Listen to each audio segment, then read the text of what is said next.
चलो बच्चों, अभी पिछले टॉपिक में जो हम चल रहे थे, मैंने आप ब्रेक लिया थोड़ा सा, पानी वानी पी के आया मैं। अब जो टॉपिक है वो बहुत इंपॉर्टेंट है। और वो क्या टॉपिक है? सेकंड फंक्शन में मैं बात कर रहा था आपसे। The second function of the constitution is to specify who has the power to make decisions in the society. तो अगर इसकी बात अगर मैं करता हूँ, पावर किसके पास है? सरकार के पास है।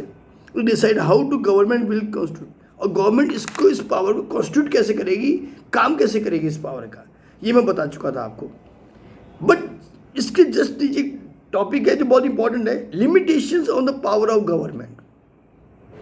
ये मैसेज उन सब के लिए बहुत बढ़िया है जो ये मान के चलते हैं कि government is a final authority, the ministers are the final authority, the bureaucrats are the final authority.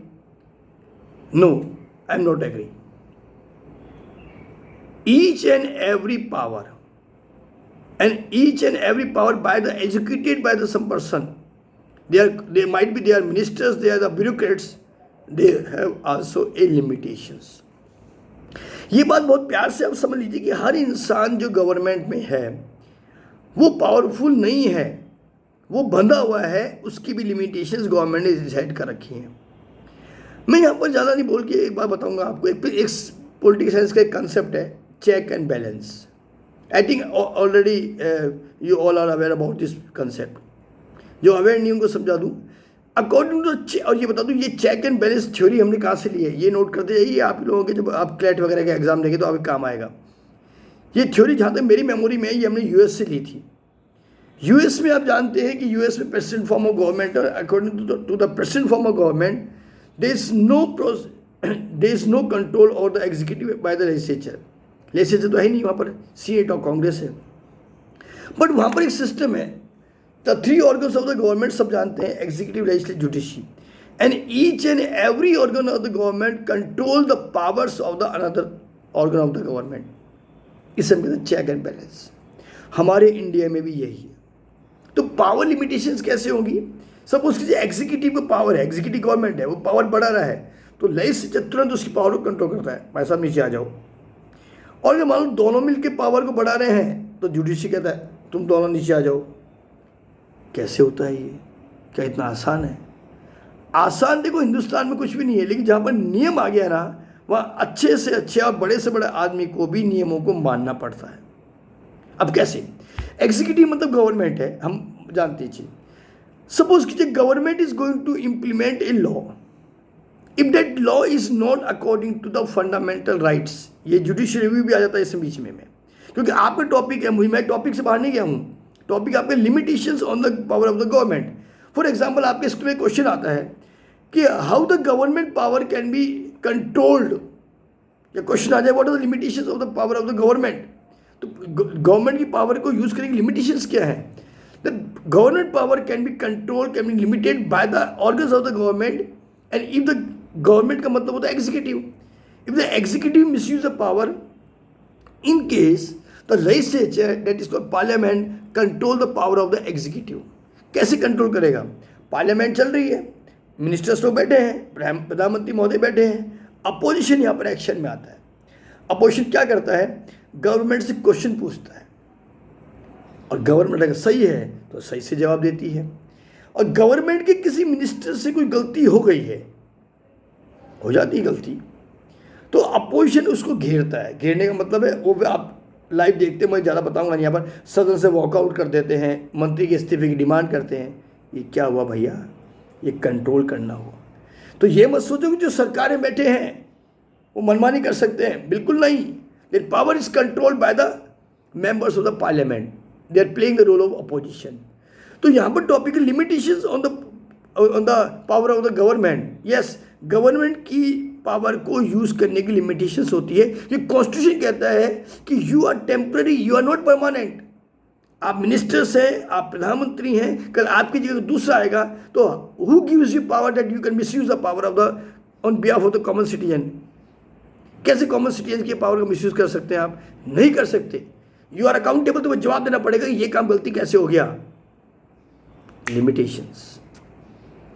अब बात ये आती है कि लिमिटेशंस भी कौन करता है? भैया आप लोग तो सोच रहे हो कि सरकार में बहुत बड़ी चीज़ हो गई, सरकार बहुत बड़ी चीज़ है, बिल्कुल डाउट की बात नहीं है, लेकिन सरकार के भी कंट्रोल है भैया। अब एक घर की छोटी सी मजाक कर लेते हैं हम लोग। आप सब घर में सोचते हैं मम्मी ने जो कह दिया वही होगा। आज शाम को मम्मी ने कह दिया भाई आज तो लौकी की सब्जी बनेगी, ये आप टॉपिक ही नहीं है, लेकिन मैं आपको एक जनरल चीज़ समझा रहा हूँ। मम्मी पावरफुल है, मम्मी ने पापा की तरफ इशारा किया, आप चुप रहना, पापा ही चुप। बेचारे पापा करता गया, चुप तो हो जाता और क्या करता है। लेकिन अगर बच्चे घर में अपनी पावर में आ जाएं, मम्मी आपकी नहीं चलेगी, आज तो पाव भाजी बनेगी, तो भैया पाव भाजी बनेगी, क्योंकि मम्मी पापा भी बच्चों के सामने डाउन हो जाते हैं। तो देखा आपने, मम्मी फाइनल अथॉरिटी होने के बाद भी हो गए ना डाउन। मान ली ना बच्चों की बात, उनको लगता है कि नहीं बच्चों का मन रखना चाहिए। तो सरकार यहाँ पर, सरकार के रेफरेंस में इमोशनल बातें नहीं होती, लेकिन whenever the government is realize कि we are doing something wrong, government कोई हिटलर नहीं होती भैया कि जो कह दिया फाइनल कह दिया, नहीं।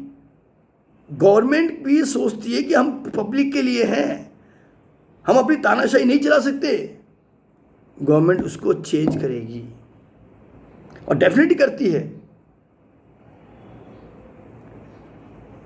जर्मन में एक शासक हुए थे, आप सब जानते हैं, वो उनका दौर था वो। लेकिन आज डेमोक्रेसी है, डेमोक्रेसी में कोई भी तानाशाह नहीं हो सकता, ये बात आप मान के चलिए।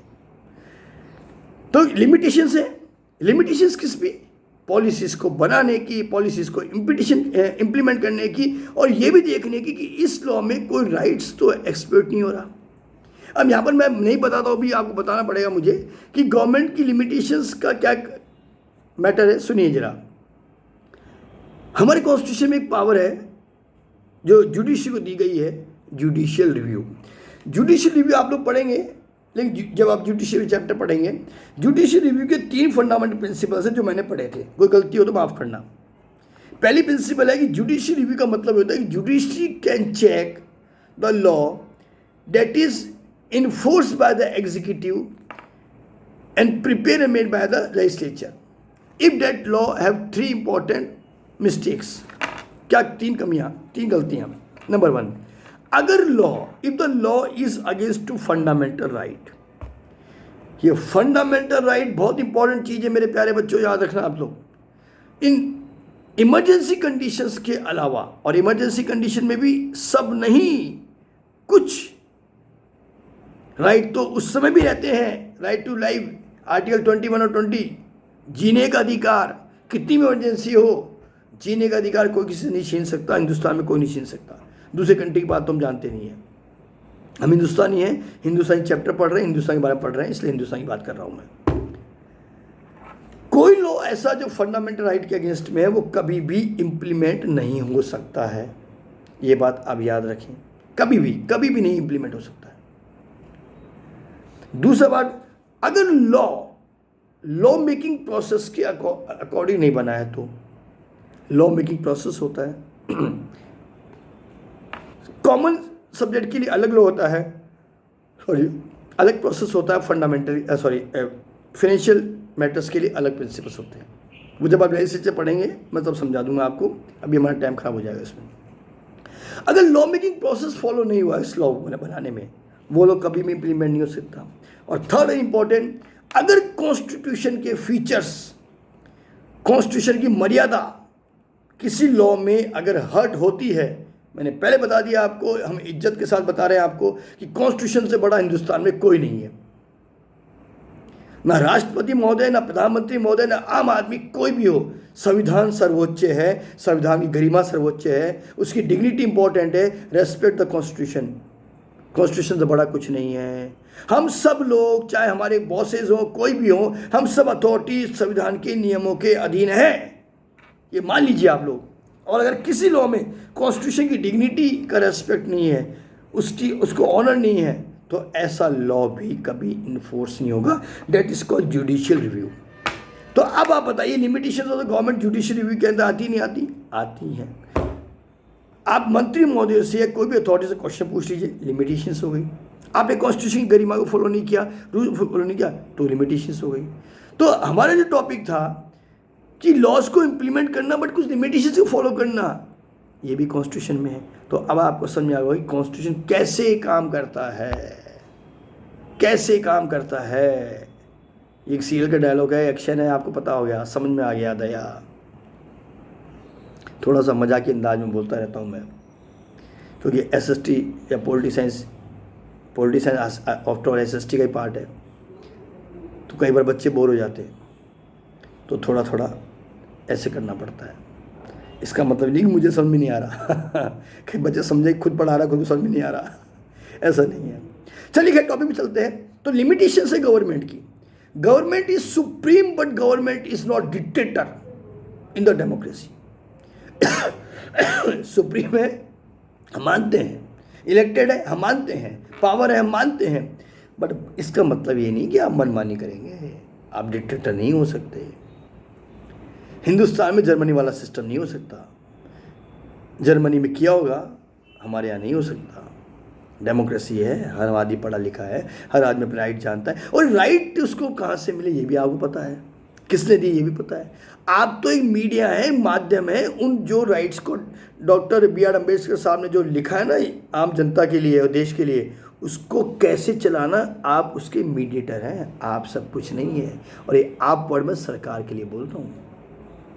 सरकार चाहे आप हो, चाहे मैं हूँ, चाहे कोई भी हो, भविष्य में बहुत सारी सरकारें आएंगी, गई सरकारें, किसी सरकार ने जनता के खिलाफ कोई काम नहीं किया। ये इंडियन डेमोक्रेसी का एक स्ट्रांग पॉइंट है। सरकारें भी जानती हैं कि क्या करना है क्या नहीं करना, क्योंकि पब्लिक पढ़ी लिखी है भाई हिंदुस्तान की। आप थोड़ा बहुत रूल टेढ़ा मेढ़ा कर लो, सिटीजन देखो आ जाते हैं। और मैंने बता दिया आपको कि फंडामेंटल राइट को छेड़ा तो भैया गड़बड़ हो जाएगी, ये समझ लो। इसे फंडामेंटल राइट कभी एक्सपर्ट नहीं होना चाहिए। तो दैट इज को limitations of the power, limitation on the power of government. Government की पावर की लिमिटेशंस हैं। चलिए थर्ड फंक्शन कहता है, जरा ध्यान सुनना इसको। The third function of a constitution is to set some limit on what a government can impose on its citizen. अब भी हमने लिमिट पढ़ी थी गवर्नमेंट पे। कॉन्स्टिट्यूशन भैया सबको बराबर रखता है, पक्की बात है। अब लिमिट किसकी आ गई? अब लिमिट आ गई सिटीजन्स की। Can impose on limits, these limits are fundamental in the sense that government may never transfer them. और इस लिमिट का मतलब ये नहीं कि गवर्नमेंट कभी उन पर अत्याचार करेगी, अतिचार करेंगी, या कोई बाउंडेशन करेगी, नहीं। ये एक बात मैं आपको क्लियर कर दूं कि सरकार कभी जब लिमिटेशंस लगाती है, एक तो पक्की बात है, मैं क्लास का स्टूडेंट हूँ, मैंने कभी किसी बच्चे को अब्यूज नहीं कहा, कभी किसी बच्चे को मैंने मारा नहीं। एज ए स्टूडेंट ही बात कर रहा हूँ, टीचर की तरह मत सोचना। तो शायद मेरी क्लास में किसी से अनबन भी नहीं होगी। क्लास में हम देखते हैं कई बच्चे सर मुझे ऐसा कह रहा है, मुझे ऐसा कह रहा है, मुझे ऐसा कह रहा है, कि मैं भी एक स्कूल टीचर हूँ, सब जानते हैं चीज। और स्कूल टीचर ना भी हो तो क्या दिक्कत है, सब जानते हैं मैं टीचर हूँ। तो हम किसी बच्चे को, अगर एज ए स्टूडेंट की बात मैं करूँगा, तो अगर हम किसी बच्चे को परेशान करेंगे तो वो हमें परेशान करेगा। मैं क्लास से पढ़ने आता हूँ, मैंने पढ़ाया, सॉरी मैं पढ़ा और नेक्स्ट पीरियड आगे करता रहूँ, कोई मुझे परेशान करेगा? नहीं करेगा। लेकिन sometimes we are looking the some teachers and some student, they are, teachers की बात तो मैं इसलिए करूँगा कि वो भी बेचारे परेशान हो जाते हैं। कुछ बच्चों को वो क्लास में आते कहते हैं भाई आप सीधे बैठ जाओ, तो क्लास से बाहर चल जाओ, या इधर बैठ जाइए उधर बैठ जाइए, यही करते रहते हैं हम लोग। ऐसा क्यों होता है? सबके लिए क्यों नहीं होता? कभी सोचा इस चीज़ को? क्योंकि जो कुछ है, इस कुछ के लिए लिमिटेशंस वर्ड आता है। तो यहाँ पर आपका टॉपिक यही कहता है कि सरकार के लिए तो लिमिटेशन सुन के आप खुश हो गए, हाँ सरकार तो हमारे कंट्रोल में है। भैया सरकार को संविधान ने ये पावर दी है कि आप पर भी कंट्रोल कर सकें। यू हैव फंडामेंटल राइट, जो फंडामेंटल राइट का मिसयूज करो मालूम पड़ जाएगा क्या होगा। फंडामेंटल कहता है लिबर्टी, फंडामेंटल कहता है इक्वलिटी, फंडामेंटल कहता है rights, justice, education, cultural right. ये फंडामेंटल राइट में पढ़ाने नहीं बैठा आपको, अभी सब जानते हैं ये चीज़ें, पढ़ लेंगे आगे हम लोग। But whenever we are going to misuse a right, right का मिस यूज का मतलब आप जानते क्या होता है? राइट का मिस यूज का मतलब ये होता है कि आप जो है किसी के राइट को आप एक्सप्लॉइट कर रहे हैं, आपकी लिमिटेशंस आ गई। अपने राइट को लेकर चलो ना, क्यों किसी की राइट में एंटर हो रहे हो? मेरा रास्ता ये है, मैं यहाँ से चला, चल भाई प्यार से आराम चलता रहे, बिना मतलब इधर घुस गया तो सामने वाला बेवकूफ़ थोड़ी है, सरकार बेवकूफ़ थोड़ी है। सरकार की तू आराम से चलना है। जब मैं ऐसा चल रहा था सीधा सीधा सीधा सीधा, मुझे सरकार ने परेशान नहीं किया, किसने परेशान नहीं किया। यहाँ पर दूसरा आदमी चल रहा था, मैं आया टक्कर मार दी, अब सरकार थोड़ी कहेगी हाँ वेरी गुड, बहुत बढ़िया किया, बहुत बढ़िया किया। सरकार अगर मेरे राइट को सिक्योर कर सकती है तो इसकी राइट को भी सिक्योर करेगी। That is limitations. तो लिमिटेशंस किस पे होंगी? मैं स्कूल का एग्जाम्पल देख क्यों बताता हूँ कि स्कूल टीचर हूँ, एग्जाम्पल देख बताऊंगा ऐसा। कई बच्चे कहते हैं सर हम तो कुछ नहीं कर रहे, we are not doing anything. यार अगर आप कुछ नहीं कर रहे तो क्या जो पढ़ाने वाले टीचर हैं, दूसरे स्टूडेंट हैं, उसके आपसे कोई पर्सनल कोई लगाव है आपसे, या पर्सनल कोई दुश्मनी है आपसे? और टीचर का तो एक ही सेंटेंस होता है कि आपका मेरे लिए कोई मतलब नहीं है, यू ऑल आर स्टूडेंट्स। मैं भी क्लास में ही बोलता हूँ, मुझे ना होशियार बच्चे से कोई लगाव है, न कमज़ोर बच्चे से कोई लगाव है, बट अगर आप मेरी क्लास में रहते हुए किसी दूसरे बच्चे के राइट को एक्सप्लोर करेंगे तो मैं बोलूँगा जैसे कि सरकार बोलेगी। तो समझ में आ गई लिमिटेशंस आपकी। तो लिमिटेशंस का मतलब ये है कि whatever the rights we are applying, we are using in a practical manner, in daily routine manner, the government will not interfere till we are not going to interfere in any other side. But whenever will go to interfere the other rights, the government will teach us a lesson कि mister this is your limitations. अच्छा mister ही क्यों बोलूँ मैं? Female भी तो ऐसा कर सकती हैं। तो मिस्टर मिसेज दोनों आ गए ना यहाँ पर, मिस्टर मिस जो भी है। तो चाहे गर्ल हो, चाहे बॉय हो, चाहे मैन हो, चाहे विमेन हो, अगर कोई भी लिमिटेशंस तोड़ेगा, कोई भी नियमों को तोड़ेगा तो लिमिटेशंस लगेगी। और लिमिटेशन लगने में हमें क्या चीज़ है? Fundamental right. क्योंकि हम लोग फंडामेंटल राइट को अपना अधिकार समझते हैं, समझना भी चाहिए, अच्छी बात है, लेकिन उसकी लिमिटेशंस कोई मानो। लिबर्टी है मुझे ध्यान है करीब 10-15 साल हो गए होंगे। अगर कोई डाटाज में मिस्टेक है तो इस बात को पकड़ा ना करें आप लोग, क्योंकि मैं भी एक आम आदमी हूँ, गलती होती रहती है, सीख रहा हूँ कई चीज़ें, और मैं स्टूडेंट से सीखता हूँ बहुत कुछ, मैं बता दूँ आपको। और इन वीडियो के माध्यम से मेरा कोई उद्देश्य नहीं है कि मैं किसी को हर्ट करूँ, मैं तो अपना डेवलपमेंट करना चाहता हूँ और मेरा कोई उद्देश्य नहीं है।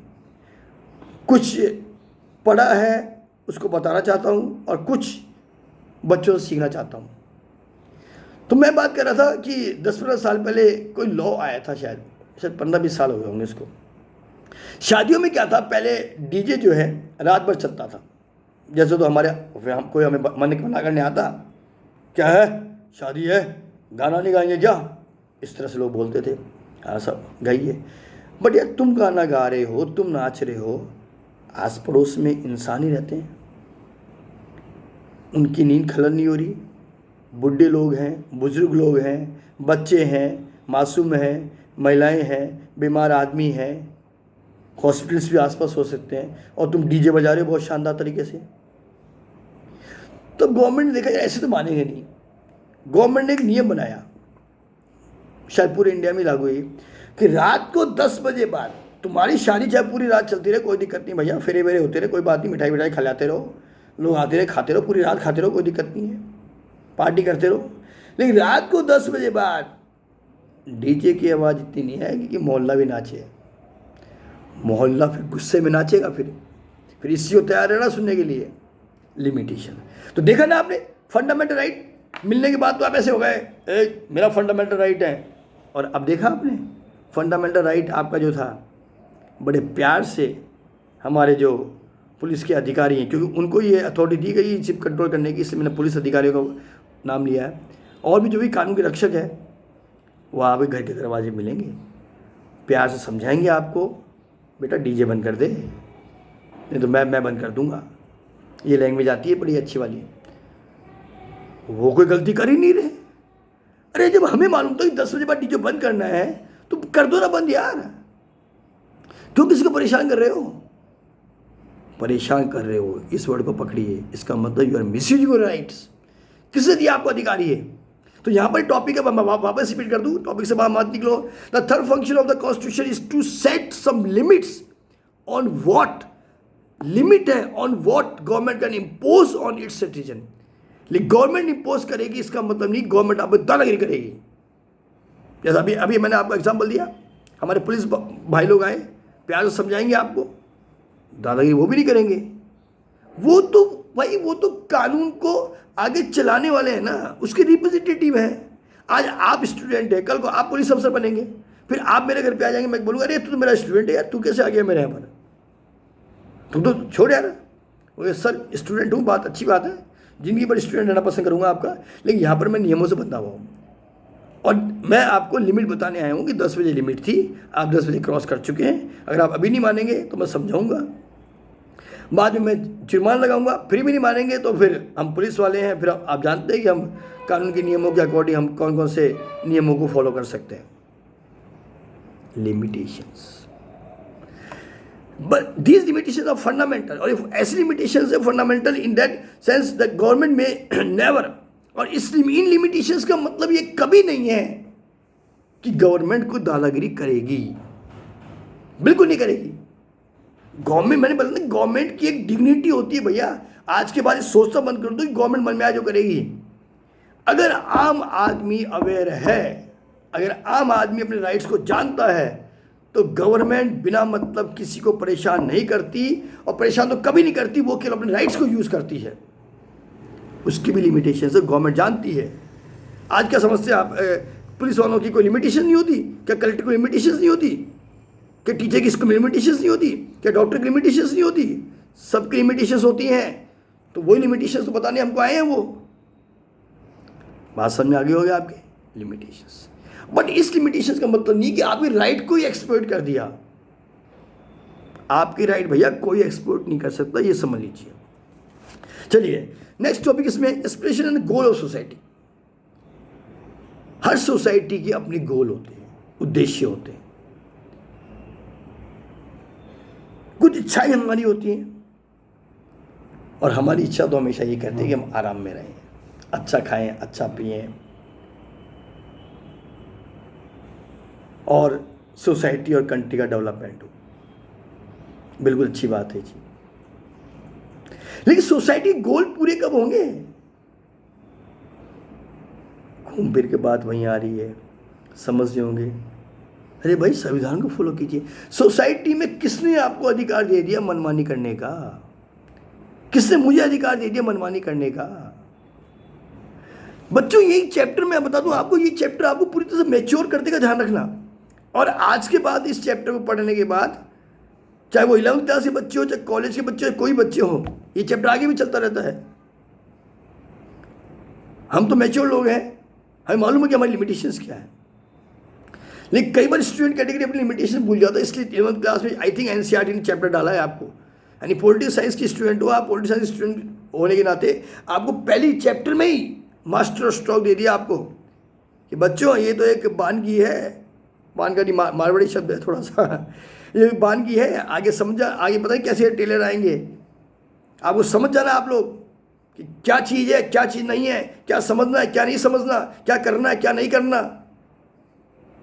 इच्छाएं हैं सोसाइटी के प्रति, सोसाइटी ऐसी हो, हम ऐसे काम करें, हमारे राइट्स ऐसी हो, लिबर्टी हो, फ्रीडम हो, जस्टिस हो, ड्यूटीज से फॉलो करें, गवर्नमेंट को ऐसे काम करना चाहिए, डेवलपमेंट करना चाहिए। सही बात है, हम गवर्नमेंट से उम्मीद नहीं करेंगे तो किससे करेंगे? और इसलिए सर्टेन रूल्स एंड रेगुलेशंस, कुछ गोल्स हैं जो हम डिसाइड करते हैं। और पहला गोल तो हमारा, चाहे बोलो या मत बोलो, अपने कंट्री के मान सम्मान को बढ़ाना, पहला गोल। समाज में इक्वलिटी को मेंटेन करना, विमेन सिक्योरिटी एंड सेफ्टी को मेंटेन करना, चाइल्ड प्रोटेक्शन करना, अपने राइट्स को प्रोटेक्ट करना, दूसरे राइट को प्रोटेक्ट करना, और सिस्टम को लेकर चलना। सिंपल चीज़ है। इक्वलिटी और इनइक्वलिटी, ये दोनों वर्ड सोसाइटी मिलते हैं, ध्यान रखना। हमें इनइक्वलिटी की तरफ नहीं जाना है। हमारा गोल ये होना चाहिए कि we should maintain the maximum equality in the society. हम कौन होते हैं कि कास्ट और रिलीजन में डिफरेंसेस करें?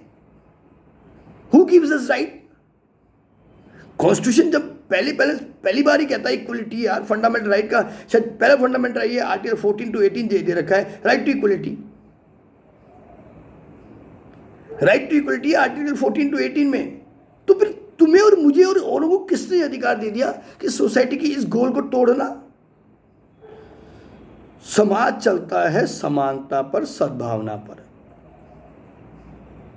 इक्वलिटी, प्योरिटी, इस पे चलता है, फेयरनेस पे चलता है, डिग्निटी पे चलता है, फ्रेटर्निटी पे चलता है। ये गोल है, और ये गोल समाज में है, और इन्हीं गोलों को कानून से ठप्पा दिया गया है कॉन्स्टिट्यूशन के द्वारा। क्योंकि बिना समाज के संविधान में नहीं चल सकता, क्योंकि समाज में रहने वाले लोग ही तो संविधान को फॉलो करेंगे, तभी तो समाज ढंग से चलेगा, तभी तो देश चलेगा। तो कॉन्स्टिट्यूशन का मतलब, नियमों का मतलब सरकार से ही नहीं है, कानून से नहीं है, उस हर चीज से है जिसका रिलेशन देश की प्रतिष्ठा और मान सम्मान से, डिग्निटी ऑफ नेशन से है। तो सर्टेन रूल्स एंड रेगुलेशंस, ये आप मान लीजिए। अब यहाँ पर एक बुक में एक एग्जांपल दे रखा पढ़ता हूँ। India expected to be society that is free of caste discrimination. Caste discrimination नहीं होना चाहिए, ये कॉन्स्टिट्यूशन साफ कहता है। कॉन्स्टिट्यूशन सीधा कास्ट की बात नहीं करता, वो कहता है no discrimination the society, respect to everyone and equal caste. ये सामाजिक मुद्दे भी है, राजनीतिक मुद्दे भी है, मैं इन पर ज़्यादा नहीं बोलूँगा, मैं संविधान के दायरे में बोलूँगा ये बातें। लेकिन ये बात पक्की है कि to being a common citizen, I this is my expectations from others and this is others expectations from me, कि आई और मी और anyone have no right to create a discrimination in society, that goal should be keep in our mind. हम कोई नहीं है, ना सरकार कोई है जो डिस्क्रिमिनेशन करे। और जब समाज की बात आती है तो समाज का पहला गोल ही है equality. Whatever the equality we expect from the others, that equality should maintain for others also. जो हम दूसरों से उम्मीद करते हैं वैसी हमें दूसरों के लिए करनी चाहिए। मैं तो कहता हूँ भाई, मुझसे तो सम्मान मिलना चाहिए, रेस्पेक्ट मिलना चाहिए, चाहे मैं किसी भी जाति धर्म का हूँ, पर दूसरों की इज्जत नहीं करूँगा। अच्छा, तुम ही शाणे निकले, बहुत तुम ही बहुत स्मार्ट निकले। खुद को तो कहते हो सम्मान करे, दूसरे का सम्मान नहीं करना तू करके बोलते हो, है जाति शब्दों का प्रयोग करके बोलते हो।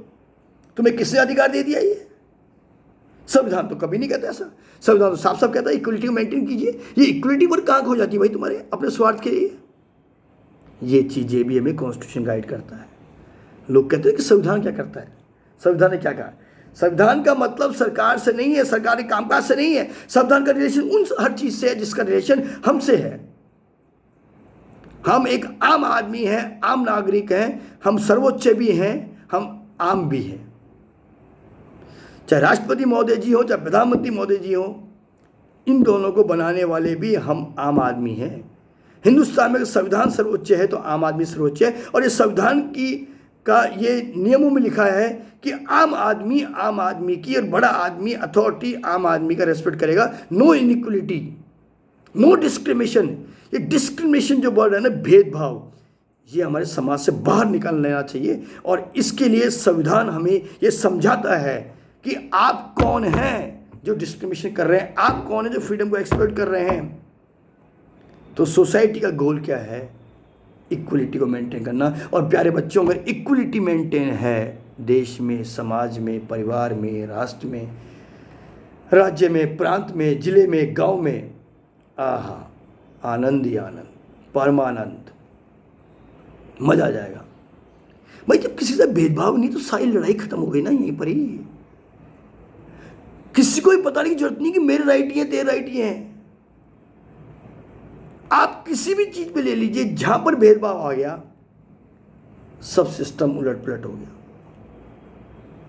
चलिए, तो मेरे ख्याल से बच्चों आज मैं इतना ही आपको बताता हूं। मैंने पूरी कोशिश की है आपको।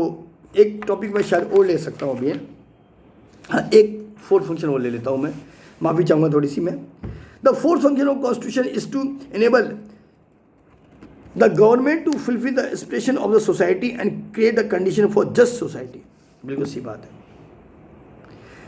गवर्नमेंट कॉन्स्टिट्यूशन कहता है और सरकार से उम्मीद करता है कि सरकार इस तरह का सिस्टम बनाए सोसाइटी में, इस तरह कंडीशन क्रिएट करें सोसाइटी में कि किसी तरह का भेदभाव ही नहीं हो।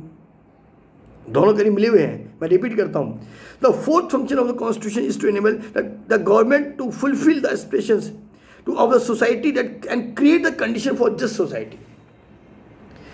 क्योंकि बच्चों एक बात ध्यान रखना, किसी भी समाज में, किसी भी स्टेट, किसी भी समाज में अगर समानता है, अगर डिस्क्रिमिनेशन नहीं है, अगर इक्वलिटी है, अगर फ्रीडम है, अगर respect of the women and respect of child, respect of adult, respect of the everyone, adult, सबका रेस्पेक्ट है और हर इंसान अपने अपने राइट्स के अकॉर्डिंग चल रहा है, अपनी ड्यूटीज को प्रॉपर फॉलो कर रहा है, तो कोई परेशानी है ही नहीं। और कॉन्स्टिट्यूशन गवर्नमेंट को ऐसा कहता है कि आपको ऐसी व्यवस्था करनी चाहिए।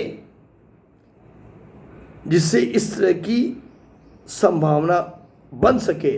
The possibility should be create by the government that every person feel that I am enjoying in the society, I am enjoying with the rights.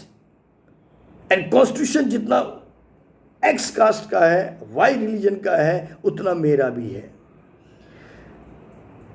वैसे इस बात में कोई अतिशयोक्ति नहीं है, कोई कंफ्यूजन ही नहीं है। कॉन्स्टिट्यूशन तो भैया सबका है। ये भारत तुम्हारा भी है, ये भारत मेरा भी है। भारत का नागरिक मैं भी हूं, भारत के नागरिक तुम भी हैं। तो फिर भेदभाव किस बात का? जब संविधान ने नहीं कर रखा, संविधान निर्माताओं ने नहीं कर रखा, तो हम कौन हैं? यही बात मेरे समझ नहीं आती। हम कौन हैं? तुम बड़े हो भाई, किस बात के बड़े हो? पैसे में बड़े हो, पद में बड़े हो, चलो आप पैसे में बड़े हो, मैं लिखता हूँ पैसे में बड़े हो, पद में बड़े हो, लेकिन आपकी आइडेंटिटी क्या है? What is your identity? और जो आपकी आइडेंटिटी है वही मेरी आइडेंटिटी है। आप भी भारत के नागरिक हो सम्मानित, मैं भी सम्मानित नागरिक हूँ। और भारत का संविधान कहता है भारतीय मूल अधिकार संविधान के हर नागरिक को है। तो भैया जब मुझे हैं तो तुम्हें भी हैं, तुम्हें है तो मुझे भी है। फिर कहाँ से मैं अलग हो गया? जरा मुझे आज ये वीडियो देखने वाले जरा समझाएं कि कहाँ से डिस्क्रिमिनेशन पैदा होता है, कहाँ से भेदभाव पैदा होता है। संविधान निर्माता बनाने वालों ने, अंबेडकर साहब ने, कॉन्स्टिट्यूएंट असेंबली के मेंबर्स ने, डॉक्टर राजेंद्र प्रसाद ने, जो संविधान निर्माता कमेटी के अध्यक्ष थे, उनके दिमाग में कहीं पर ये शब्द ही नहीं था कि हमें कोई इनइक्वलिटी करनी है जाति धर्म रंग रूप के आधार पर। तुम उनसे बड़े तो नहीं हो भाई, बड़े हो तो बता दो। अभी मैं भी जरा कॉन्स्टिट्यूशन को पढ़ूं जाके, मैं भी सरकार से बात करूं, सरकार ऐसा कोई सिस्टम कॉन्स्टिट्यूशन में लिखा हुआ है, आपसे तो गलत बता रहे हैं हमको। नहीं है, मानते हो तो मान लो इसको, फिर क्यों भेदभाव? फिर अब होते हैं, इसलिए सरकार को कॉन्स्टिट्यूशन परमिशन देता है नियमों के तहत कि ऐसी कंडीशन को खत्म करें। देखा आपने? क्योंकि देखो, मैं ही नहीं कहता कि हर इंसान अच्छा होता है, अच्छे भी होते हैं, बुरे भी होते हैं, तो बुरे को सुधारो ना। तो कॉन्स्टिट्यूशन यही कहता है, constitution is enable to government to fulfil the expectation of the society to create भाई। अब ये अगर मान लो गंदगी है, परेशानी है, भेदभाव है, तो कौन करेगा दूर? सरकार करेगी। तो कॉन्स्टिट्यूशन सरकार को अथॉरिटी देता है कि समाज में रहते हुए, समाज में ये जो गलत चीज हो रही है इसको दूर करो, कानून को अपने हाथ में लो। आम आदमी नहीं, सरकार। सरकार और सरकार के जो एलिमेंट्स हैं, पुलिस डिपार्टमेंट हो गया, न्यायपालिका हो गई हमारी, इन दोनों को अधिकार है कानून को अपने हाथ में लेने का, क्योंकि जजमेंट करते हैं। आम आदमी को अधिकार नहीं है, ये बात समझ लेना। तो फोर्थ पॉइंट में सर कहता है कि कॉन्स्टिट्यूशन गवर्नमेंट को ये समझाता है कि गवर्नमेंट तुम्हें ये अथॉरिटी है, इन अथॉरिटी के अकॉर्डिंग काम करो, और ऐसी कोई कंडीशन क्रिएट ना होने दो आप जिससे कोई डिस्क्रिमिनेशन की पॉसिबिलिटी हो। चलिए बच्चों, आज के लिए इतना काफ़ी है। मेरे ख्याल से आपको मेरा पढ़ाया हुआ समझ में आया होगा। कोई कमी है तो आप कमेंट बॉक्स में ज़रूर लिखें। कोई चीज़ समझाने में कोई कमी हो गई तो उससे बताएं। मेरा इन वीडियो के माध्यम से किसी को हर्ट करने का कोई उद्देश्य नहीं है, न समाज को न व्यक्ति विशेष को। मैं कुछ सीखना चाहता हूँ, मुझे सीखने दीजिए। गलतियाँ अगर मुझसे होती हैं तो उस पर माफ़ी है, माफ़ी मांगता हूँ, और मैं ये कोशिश करूँगा कि दोबारा वो गलतियाँ दोहराई नहीं जा सकें। मेरा मेन एम यही है कि मैं बच्चों को चीज़ समझा सकूँ जितना ज्ञान मैंने प्राप्त किया है। और अगर बच्चों को कुछ नॉलेज ज़्यादा है, बच्चों कुछ ऐसी चीज़ें हैं जो बच्चों को भी आती है कई बार, तो वो आराम से कमेंट बॉक्स में लिखें कि सर ये गलती हुई, आपसे समझाने में ये चीज़ गलती हुई, इसको ऐसे नहीं ऐसे समझाइए आप। मैं बिना किसी विरोध के, क्योंकि स्टूडेंट से ही टीचर सीखता है, ये बात मैं मानता हूँ और मैं इसको मानता रहूँगा। अगर आपको पसंद आता है बच्चों तो चैनल को सब्सक्राइब कर देना, नहीं आता तो कोई बात नहीं, बट आप एक कमेंट जरूर लिखना कि इज़ इट राइट और wrong, is the way of teaching is good और bad, I will improve. Thank you, bye bye.